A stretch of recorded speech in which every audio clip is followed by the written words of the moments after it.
একটা গান আছে বাংলাদেশে, জীবন বাংলাদেশ আমার মরণ বাংলাদেশ, আছে না?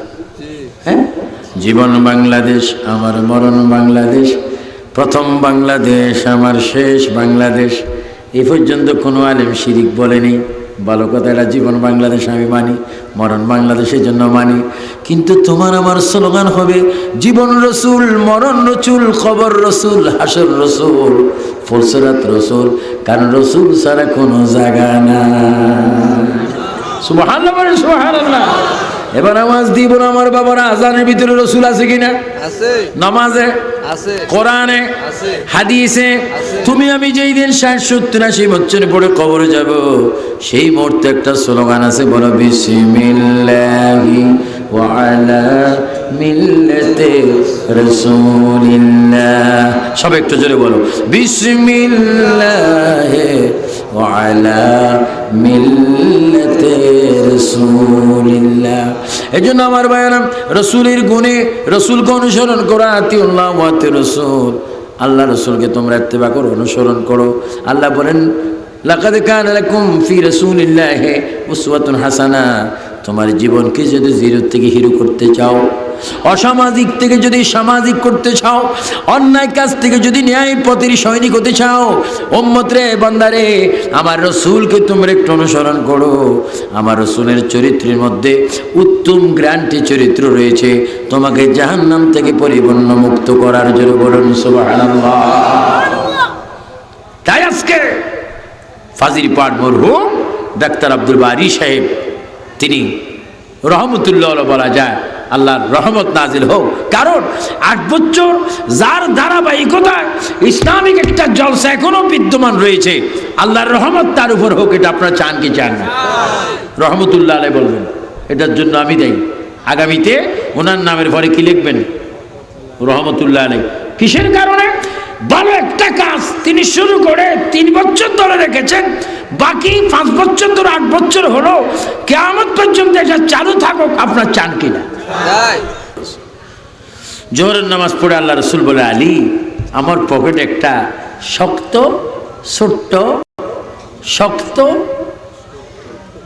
ছোট্ট শুকনা রুটি আছে। দেখেন, শক্ত ছোট্ট শুকনা কি খানেওয়ালা কয়জন? 2 জন। আল্লাহ নবী বললেন, আলী, এই রুটিটা অর্ধেক তোমাকে দিলাম, অর্ধেক আমি খেলাম। 1 ডোকের মধ্যে পানি ছিল, রসুল খেলেন 1 ডোক, বাক করে আলীকে দিলেন, দুজনে পানি খেলেন। আল্লাহ নবী বলে, আলী রে, তুমি একটু এখানে বসো, আমি তোমার রানকে বালিশ বানিয়ে কিছুক্ষণ একটু বিশ্রাম করবো। জোরে বলুন সুবহানাল্লাহ। নবীজি শ্বশুর, আলী জামাই, রুটিও কয়টা? একটা। খাইলেন কয়জনে? 2 জনে। পানির অবস্থা কেমন? অল্প। এরকম কোন টিউবওয়েল নেই। খাইলেন। আলী বসো। তো আলীর রানে রসুল শের মোবারক রাখলেন। আমাদের দেশে যদি কোনো শ্বশুর যদি জামাইরে কয়, বাবা তুই একটু বয়, তোর রানের আমি বালিশ বানাই একটু ঘুমাইও, জামাই মনে মনে কইতো না, তোর উপর খোদার গজব পড়ো, আমি তো জামাই, তুই আমার বলিস বালিশ বানাইবি। ব্যাক করো শ্বশুর, তোর মেয়েরই ফিরি আজকে লাশ বানাই ফেলাম, আগ করলে আমার বালিশ বানিয়ে দিস। কিন্তু আল্লাহ নবী আলীকে বলেন, আলী, তোমার রানটা দাও, আমি রানটা দিলাম। আলী ডাক দিয়ে বলে, ইয়া রাসূলুল্লাহ, আমার জীবন বড় সার্থক, আমার নসিব বড় সার্থক। রহমতুল আলামিন বিশ্রাম করবে, আমি বালিশ হয়ে নবীকে ঘুমের ব্যবস্থা করব, এইভাবে যেন আমি নবীর সাথে জান্নাতে থাকতে পারি। নবীজি ঘুমাইলেন, অনেক লম্বা ঘুম। আসরের পর, জোহরের পরে, মাগরিবের আগে আর ওয়াক্ত নামাজ আছে না? কি নামাজ? আসর। নবী এমন ভাবে ঘুমাইলেন, আসর শেষ, আসর পড়েন নেই, আসরের নামাজ কাজা হয়ে গেল, রাসূল ঘুম। হযরত আলী এবার আশ্চর্য হয়ে গেলেন, জোহরের নামাজ নবীর পিছনে পড়লাম, সুন্দর করে আদায় করলাম, আসরের নামাজ তো পড়তে পারলাম না, কাজা হয়ে গেল, সূর্য ডুবে গেল, মাগরিবের রক্ত হয়ে গেল। এখন হযরত আলী বলেন, নামাজ দিয়ে পড়তে পারিনি, আল্লাহকে আমি কি জবাব দেব? আবার যদি নামাজের জন্য বেশি খরচ করি, নবীর ঘুম ভেঙে যাবে, আবার নবীকে কি জবাব দেব? কি নবীর দিকে চাইবো না আল্লাহর দিকে চাইবো? দুই দিকের চিন্তা আমি অস্থির হয়ে গেলাম। এক ফোঁটা পানি আমার চোখের মধ্যে এসে গেল। হযরত আলী বলে, এক চোখের পানি যখন আসলো, ওই চোখের পানি নূর নবী হায়াতুন নবীর চেহারা মোবারকের মধ্যে এক ফোঁটা চোখের পানি আলীর পড়ে গেল। আল্লাহ নবী এই পানিগুলা পড়তে দেরি, আল্লাহ নবী চোখ মোবারক খুলে ফেললেন। আলী রহমতুল আলামিন তোমার কুলে স্যার মোবারক রেখে আরাম করে ঘুম যাচ্ছে, আর তুমি বসে বসে কাঁদছো। আরে রে, তুমি আমাকে বলতে হবে কেন কাঁদছো, কাঁদার কারণ কি, কাঁদার শান নজুল কি, কাঁদছো কেন সেটা বলতে হবে। আলী বলে, ইয়া রাসূলুল্লাহ, প্রথম ক্ষমা চেয়ে নিচ্ছি হুজুর, আমি যদি জানতাম আমার চোখের পানি পড়লে আপনার ঘুমটা ভেঙে যাবে, আমি সতর্ক হয়ে কাঁদতাম। হুজুর আমাকে ক্ষমা করে দেন, আমি এই জন্য কেঁদেছি, তো দুজন একসাথে পড়েছিলাম, আসর আপনিও পড়েন না আমিও পড়িনি, আসরের চিন্তা আমি একটু কেঁদেছিলাম, আপনার মহাব্বতও কেঁদেছিলাম। হুজুর আমি যদি আসরের নামাজটা সঠিক টাইমে পড়তে পারতাম ভালো লাগতো। আমার নবী ডাক দিয়ে চাইলি, পশ্চিম দিকে তাকাও।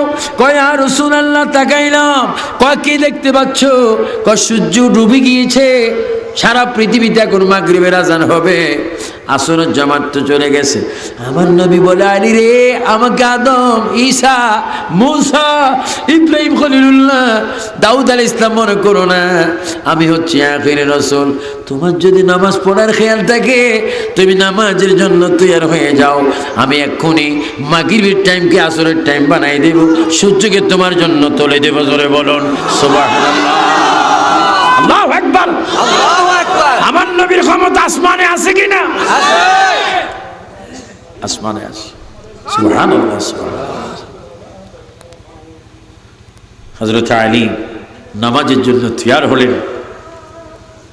আলী, তোমার ওযু আছে? ইয়া রাসূলুল্লাহ, আছে। আল্লাহ নবী মাগরিবে সূর্য ডুবন্ত সূর্যকে এইভাবে ডাক দিচ্ছেন, ইয়া ইয়া শামস, এ সূর্য উঠাও।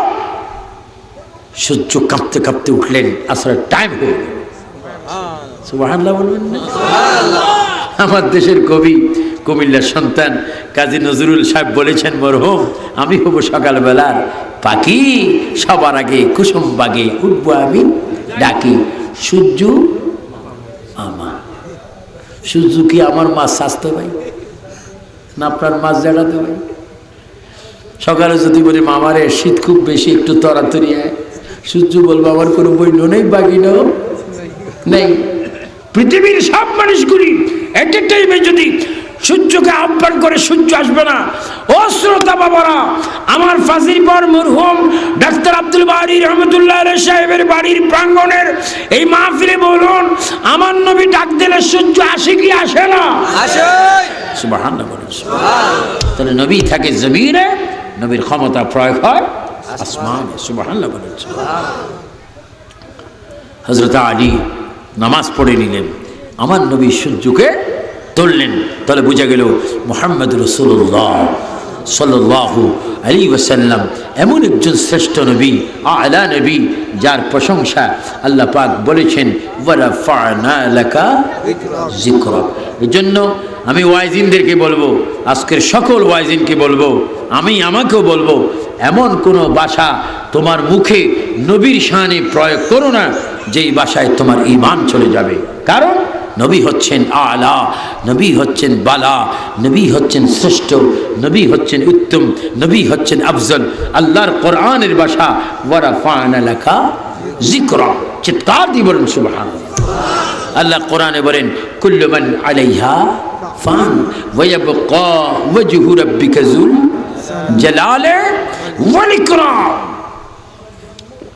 আল্লাহ বলেন, ইযাস সামাউন ফাতারাত, সমস্ত আসমানগুলি আমি ভেঙে দেব, গুনতির মতো উড়াবো।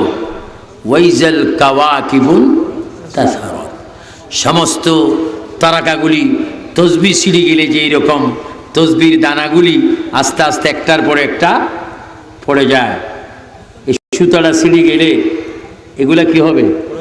একটার মধ্যে একটা পড়ে যাবে। আল্লাহ বলেন ওয়াইজাল কাওয়াকিবুন তাছাড়া আসমান থেকে ছুটে ছুটে তারাকাগুলা জমিনে পড়বে।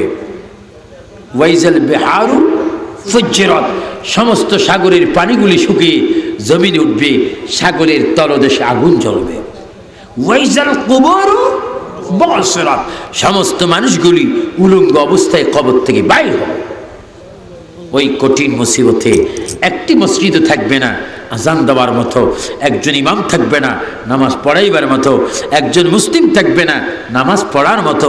সেই কঠিন মুসিবতে কিয়ামত হবে, আমি আল্লাহর জিকির বন্ধ হবে।